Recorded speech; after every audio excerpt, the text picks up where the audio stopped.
नमस्कार दर्शकों, आप सभी को ही आज मैं बेहद अनोखे मंदिर की ओर ले जा रही हूँ। जी हाँ, हिमाचल प्रदेश के सिमस गांव में एक अनोखा मंदिर है। मान्यता है कि इस मंदिर की देवी निसंतान महिलाओं के फर्श पर सोने से संतान की प्राप्ति हो जाती है। इस मंदिर को संतान दात्री माता भी कहते हैं। यहाँ माँ शारदा पिंडी रूप में विराजमान है। आप सभी को भी आज मंदिर जाने से पहले चलते चलते इस मार्केट से होते गुजरते हुए आप सभी से ही उस मंदिर की क्या कुछ प्रचलित कहानियां हैं वो आप तक साझा करते हैं। कहते हैं कि माता स्वप्न रूप में जो है फल देती हैं, जिस कारण जो है महिलाओं को संतान की प्राप्ति हो जाती है। तो जो स्वप्न का रहस्य है वो क्या कुछ है। जब पिंडी रूप में माता की स्थापना की गई तो एक बार मंडी के राजा जोगिंदर सेन अपनी धर्मपत्नी के साथ सिमस गांव में माता के दर्शन के लिए आ रहे थे। कहते हैं कि उनकी कोई संतान नहीं थी।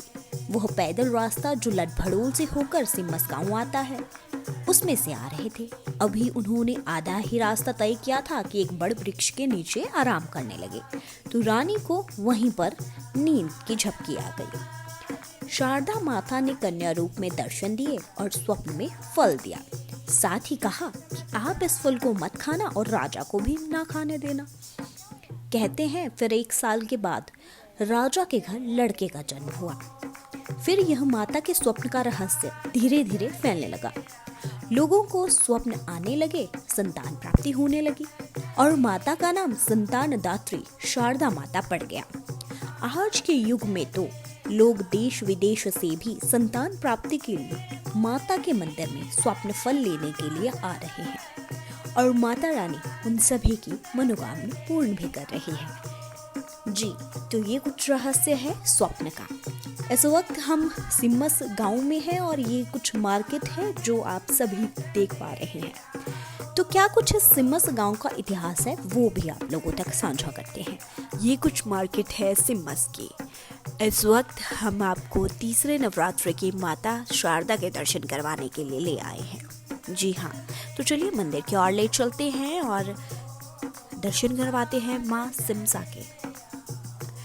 तो इस वक्त माता के कपाट बंद है, तो तब तक के लिए एक और दुर्लभ जानकारी जो हमें मालूमात हुई है वो आप तक साझा करते हैं। कहा जाता है, लोगों के द्वारा बताया गया कि माता के पिंडी के साथ में ये सब जानकारी हमें यहीं के लोगों के द्वारा बताई गई है। इसी के साथ हमें एक और जानकारी मालूमात हुई है जो कि बेहद अद्भुत है। कहा जाता है कि माता के पिंडी के साथ एक कुंड भी है जो कि आजकल शिला के साथ ढका रहता है। इसके अंदर मूर्तियों के रूप में छोटे छोटे आकार के बच्चों के रूप है, चरण है, माता के रूप है, शिव रूप है, इसी प्रकार की मूर्तियां जिसमें नाग, कान, मुख आदि अंकित होते हैं। कहा जाता है कि माता शारदा के ही बच्चे माने जाते हैं। पुजारी लोग इन बच्चों को वर्ष में 2 बार नवरात्रों में 2 से 3 दिन पहले कुंड से बाहर निकालते हैं।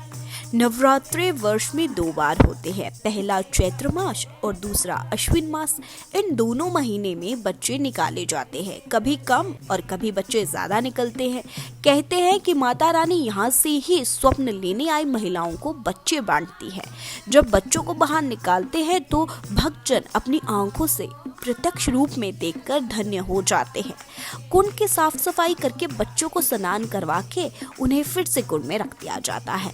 हालांकि यहाँ की महिला के द्वारा हमें ये भी बताया गया है कि एक बार की बात है कि कुछ लोगों की भीड़ में एक ऐसा सदस्य आ गया और जब कुंड से बच्चों को बाहर निकाला गया तो एक छोटी सी शीला लेकर एक इंसान अपने घर की ओर रवाना हो गया। छुप छुपाते वो शीला तो मंदिर से ले गया। फिर उसके बाद जो उसके साथ अनहोनी हुई वो बेहद आश्चर्यजनक हुए। उसे दिखाई देना बंद हो गया, उसके इस पूरे परिवार को दिखना बंद हो गया।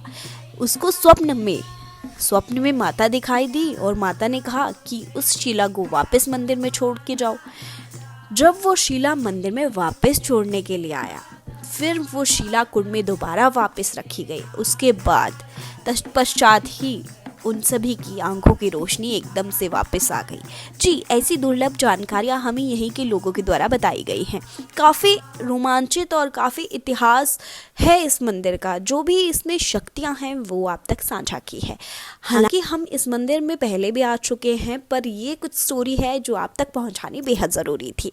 आज हमें मालूमात हुआ कि ये जो पिंडी रूप है ये तरडी माने कंदमूल, जो ज़मीन के नीचे से कंदमूल हिमाचल में निकलता है, पहाड़ी क्षेत्रों में निकलता है, उसी रूप में इन महिलाओं के द्वारा हमें एक और बेहद हैरान कर देने वाली स्टोरी मालूमात हुई है। बेहद हैरान कर देने वाली कहानी सामने आई है।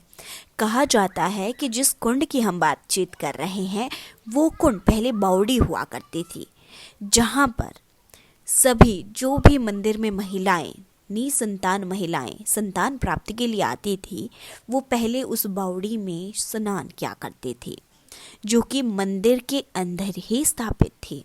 पर फिर एक बार एक महिला ने अपने प्रसव के वस्त्र उसमें घोल दिए।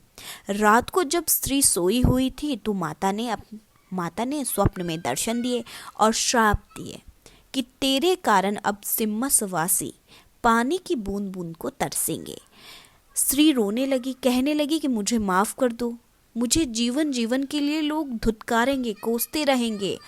तो माँ ने श्राप तो वापस नहीं लिया, लेकिन उसे कम करने की योजना बनाई।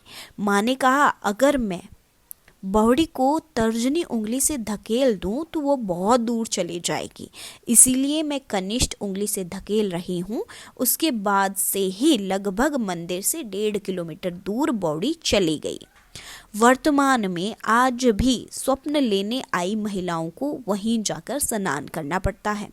उसके बाद माता से अरदास लगाने के लिए वो माता के पिंडी रूप में दर्शन करते हैं और स्वप्न के लिए सोती हैं। जी दर्शकों, ये बेहद इंटरेस्टिंग और हैरान कर देने वाली एक कहानी है, जो कि हमें मालूमात ही नहीं होता अगर ये महिलाएं हमें नहीं मिलती। तो चलिए, अब माता के मंदिर के कपाट खुल चुके हैं, माता के दर्शन कीजिए, दुर्लभ दर्शन कीजिए और अरदास लगाइए। आप लोग भी मनोकामना कीजिए और आप भी मंदिर तक पहुँचने के लिए हिमाचल से होते हुए कांगड़ा डिस्ट्रिक्ट से बैजनाथ या फिर जोगिंद्रनगर और बैजनाथ जो है माता की मंदिर से नज़दीक है। वहाँ से आपको बसेस मिल जाएंगी, टैक्सी मिल जाएगी। आप सिम्मस गांव, सिमसा वाली माता, शारदा माता बोल के आप यहाँ तक पहुँच सकते हैं और माता के दर्शन पा सकते हैं। बेहद दुर्लभ दर्शन आप लोगों को मैंने करवाए हैं। इसी के साथ पूजा ठाकुर को भी दीजिए इजाज़त। अगर आप हमें यूट्यूब में सुन रहे हैं तो चैनल को सब्सक्राइब और बेल आइकन को दबाना ना भूलें। अगर आप हमें फेसबुक पे सुन रहे हैं तो पेज को फॉलो और लाइक करना भी ना भूलें। इसी के साथ हम अगले एपिसोड में फिर मिलेंगे, अलग मंदिर में अलग स्टोरी के साथ।